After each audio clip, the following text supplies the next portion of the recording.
Have you been recently impacted by the layoffs that have happened across many different industries? If so, you're in the right place. Look, layoffs suck. They suck emotionally, mentally, spiritually, professionally, financially. They suck on so many levels. But in today's episode, I'm going to help you navigate getting laid off and then how to get in touch or find your purpose, your passion for the next chapter of your life. Hi, welcome back to Built to Grow. This podcast is all about personal and professional development. I'm your host, Valdet Selimaj. I'm also founder of DevCore Consulting. And today we are going to dig into how do we navigate a layoff. Well, I'm going to give you 5 tips that'll help you with that. And then I want to show you a really great concept that you can use to just reflect and use this time to think about what's next for you. But I also know that a layoff can be daunting. It can be overwhelming. You're probably thinking a lot about my next paycheck, this, that. I understand that. And I want to help you with that. So here's a couple things. One, let's start with how to navigate a layoff. For some of you, this might be your first time. And for some of you, probably been there before. Layoffs usually occur when there's usually organizations do like a merger or acquisition, or sometimes it's an economic situation. Regardless, they do happen and is part of the professional world. So here's what we do. So here's 5 things that you can do. The first, you have to feel it, not fake it. Getting laid off is an emotional experience. Maybe you've been with the company 1 year, 5 years, 10 years, 20 years. There's a level of hurt and anger and sadness that can come when you are let go from this organization that you've invested so much time in. It's natural. Sit with that first. Part of moving forward means healing from the emotional reaction to what happened. And it is, your emotions are valid. It's especially if you work for those companies that say we're family, and then it's like, oh, but now you're letting me go. So was I not family? You're going to think about these things a lot. Sit with the emotions, journal, talk to a friend, talk to your therapist, talk to a coach, but talk about how you are feeling. Use I am feeling angry. I am feeling betrayed. Name it. You got to call it what it is. Okay. So number 2, get clear on your story. I want you to own your narrative. So you can say, when people ask you what happened, just keep it real simple and keep it real professional. You can say something like, my role was impacted by the restructuring of the organization. That's really it. You could say, or, this current change to the organization led to some layoffs, and now I'm looking for my next opportunity. That's it. Own the narrative, because if you don't own it, sometimes you can take it personally. Well, they let me go because of this. They laid me off because they don't like me, or they thought me. Getting laid off has nothing to do with your value, your worth, or your contribution. It is simply a business decision. Treat it as a business decision. I know there's a lot of emotions there. That's why we have to navigate the emotions first, and then just refer to it as it really is. There was a restructure and you were impacted. The third one, reconnect with your network. Reach out to old colleagues that you used to work with, on Facebook, on LinkedIn. It's much better to just reconnect on a personal level, check in, see how people are doing, maybe other people that were laid off. You're actually more likely to find a career opportunity that way than you are just like hitting people up for like, are you hiring? Are you all hiring? Are you all hiring? Are you all hiring? It's cold. It's impersonal. If you're doing it, that means other people are doing it too. So don't do that. Just have a natural, warm conversation with friends, cold colleagues, checking in. Hey, remember the time when we worked this? And I really appreciate the time you did that. A stroll through memory lane is more likely to get somebody who can think of you for a career opportunity than someone who just starts hitting people up. Okay? The 4th tip that I have for you is audit your skills and update your skills. Think about your strengths. Think about, what skills do you have, or what skills do you want to develop? Use Maybe there's some books you've had that you've been wanting to read.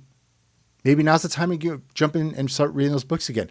Upskill yourself, develop yourself. Also start thinking about, well, what's next for you? And we'll talk more through that. But maybe there were some skills that you wanted to build in the last job, but you didn't, or there's something you've always been interested in doing, but you don't know how. There are tons of free courses all over the internet, or very cheap ones on things like Udemy, or if you have a LinkedIn, the paid subscription, you have LinkedIn Learning. But find resources to upskill yourself that you can put on your resume. This is a really great time for that. And the fifth one, this is your opportunity to really redefine what is next for you. Maybe this isn't just about finding the next job. Maybe it's a career shift. Maybe it's finding your passion and falling into your passion. And maybe you've been given an opportunity to pursue something you've always wanted to pursue, something that's always been on your mind. But up until this point, maybe you haven't followed it, or maybe you haven't done it. And there's whatever reason, it doesn't matter. Maybe it's an opportunity if you go back to school, if that's something you can do, or just really start reflecting on what is next. What's next for you? What will success look like now? Because remember, you're not starting over. You're starting smarter. You're starting with wisdom. And so these are just a couple things that you can do to help you. Because look, the layoff happened. And if you're fortunate, you got a severance, and that severance can last you for a little while. And maybe you didn't, but then there's some more immediate actions, then you can, also just start applying. If you are in like a need right now of income, start applying to everything. Dust off that resume. I'm always here to support you as well as a personal coach. So if there's something I can do to support you, please reach out, valdet@devcoreconsulting.com. So those are just some things that you can do to help you navigate this layoff. Now, something else to also consider, the timing is not great, especially because it's right before the holidays. And usually from a recruiting HR perspective, you'll probably maybe get some interviews, but more than likely that usually companies wait until the new year to bring on new people. So you may have a very slow time trying to find something. So again, keep applying, but just be forewarned that with the holidays coming up and people out of office, and this is the let's circle back in the new year time, that's just something you have to be aware of, okay? Now, the next thing I want to talk about is you have been given an opportunity, whether you wanted it or not, it's here, it's just what you do with it, but you've been given this opportunity to really think about what is your purpose. Because here's the thing, like I said earlier, when you get let go or laid off or whatever it is, it can lead to like existential crisis. Like, what am I supposed to do? What am I going to do with my life? What is this? I want to help you just kind of focus with this really wonderful Japanese concept called Ikigai. So Ikigai means a reason for being. And it's often used to help people find their purpose, their passion, that they can also turn to a career. So Ikigai is based off 4 questions. So you have to think about these 4 questions for yourself. So the first question is, what do you love? What do you love to do? What excites you? Like, I love writing. Like, I love to write. I love words. I love putting thoughts to paper, to pen, to type. But what do you love to do? So I just want you to think about maybe some hobbies or things that you always enjoy doing. So what do you love to do is the first question. The second question, what are you good at? What are your strengths? What are some things that you've gotten compliments on, or what are some things that you know that you're really good at? Maybe you're a great communicator. Maybe you're a great writer. Maybe you are great at leading. Maybe you are great at data and analytics.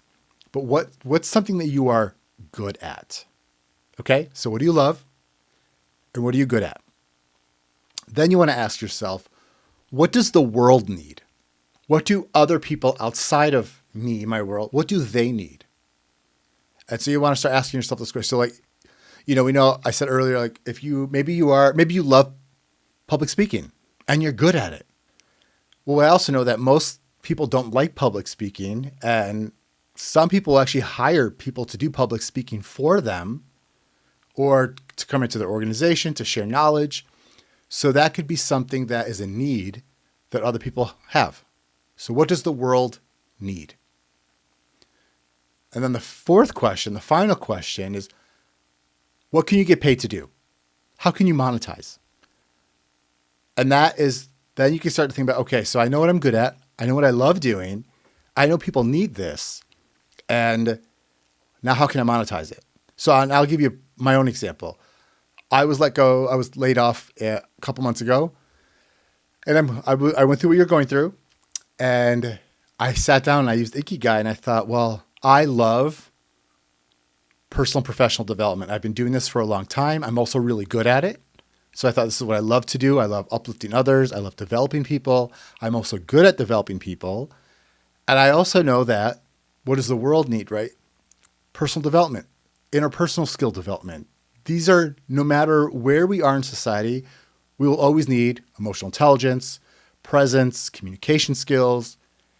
And so for me, it was like, okay, yes, that's what the world needs. So I started my own company to monetize, to make money off of it with DevCore Consulting. But for me, Ikigai helped me just focus and at least figure out what works and what doesn't work. So that's just an example, but that's something that you can do. You have time, a little bit of time, kind of sit with it. This is your opportunity to really be intentional about what your next step is going to be. You have an opportunity to really lean in to what you want to do. And I know it sucks. It sucks getting, laid off. It sucks getting let go. It does. It's especially when it's abrupt and you didn't see it coming. But it's also an opportunity. You're being released to do the thing that you should be doing. And even if you were doing what you did and loved and you were all Ikigai at the last place, great. Now you know that because again, you're not starting over. You're starting wiser. You have experience and you have wisdom. And so how can you use that to move forward into your next chapter? You get to write your next chapter. Maybe it's working for yourself. Maybe now you know what you want in a company, in a culture, in leadership, in an organization. Great. These are all, I really just want you to think about those things. What did you not like about the culture you worked at before? What did you love? How did you feel about your leadership? What did they do great? What did you not like? When you define these things, you then create more structure about what you want for your next chapter, what you accept, what you won't accept. So those are some things to help you out. And like I said, I'm always here to support you. My name is Valdet Selimaj. Again, I'm a personal coach, professional coach. I'm here for you. So if there's something I can do, please reach out, valdet@devcoreconsulting.com. You can also go to my website, devcoreconsulting.com, and schedule a free touch base. We can talk about anything on your mind or how I can support you. But you also have your network. You have your friends. You have your family. Reach out. Everyone should support everyone at this point. You're not alone in this. I know it sucks and it's scary, but you're not alone, okay? All right. Thanks for hanging out in this episode, and I look forward to seeing the next one. Bye.